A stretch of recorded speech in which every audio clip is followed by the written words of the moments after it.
Grand mansion filled with chandeliers, marble floors, and pride so heavy it could crush a soul. In the middle of this wealth stood a young maid with trembling hands, clutching her torn uniform while the powerful woman of the house sneered at her. But what no one expected was how the millionaire's son would respond, a response that silenced every whisper and changed the meaning of respect forever. Stay with me, because this story is about dignity, hidden pain, and one decision that shook an entire household. The mansion on Rosewood Hill had seen many faces pass through its grand doors, but none so quiet and humble as Elena, the new maid.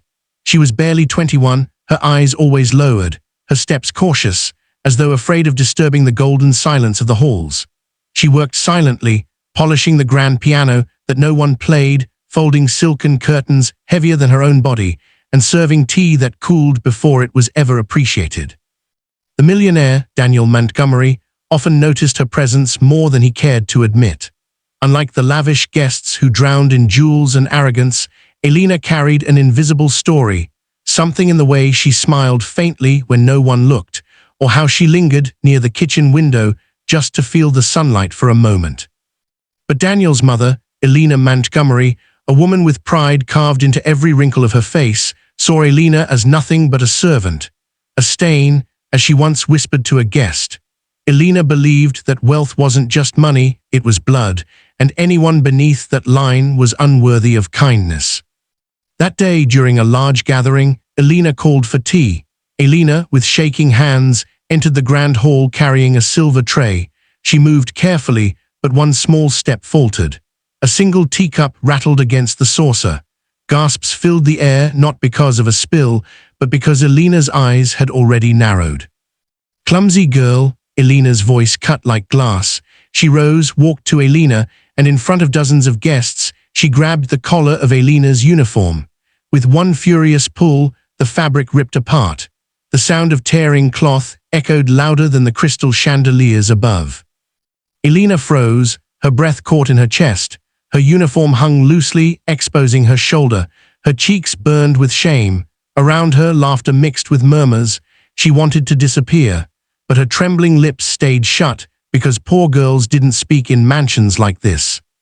And then came the moment that would change everything. From the grand staircase, Daniel descended slowly. His eyes fell on the scene, his mother standing proud, her hand gripping the torn fabric, and Elena, small and humiliated, clutching what little dignity she had left. The entire room waited for his reaction. Would he defend his mother's cruelty? Would he ignore the maid? As always, no one expected what Daniel said next. Daniel walked straight to Elena. His voice was calm, but his steps carried thunder. He removed his blazer and gently draped it over her shoulders, shielding her from every pair of judging eyes. Then he looked directly at his mother. "Enough, mother," he said, his tone heavy with finality. "You have shamed this house, not her." Gasps filled the room. Elena's face flushed red, anger surging. "Daniel, she's a servant. She belongs in the shadows, not under your protection." But Daniel didn't flinch. His hand rested on Elena's trembling arm. "She belongs to herself, mother, and in this house, no one tears another person's dignity, not while I'm here." For the first time in her life, Elena was speechless.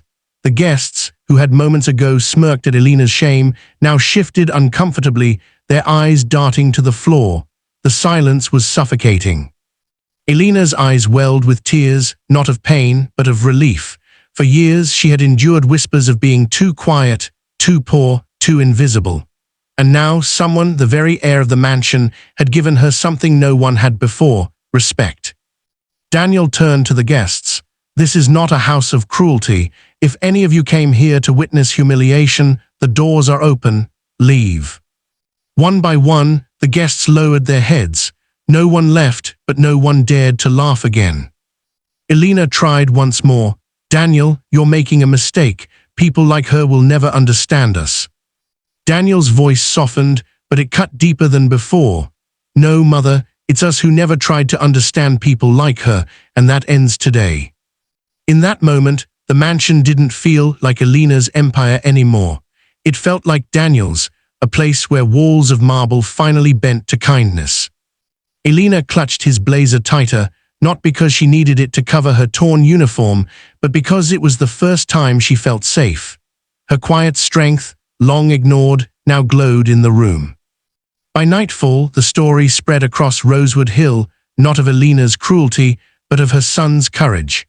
And while the torn uniform could be mended, what Daniel gave Elena that day stitched something far more permanent: her dignity.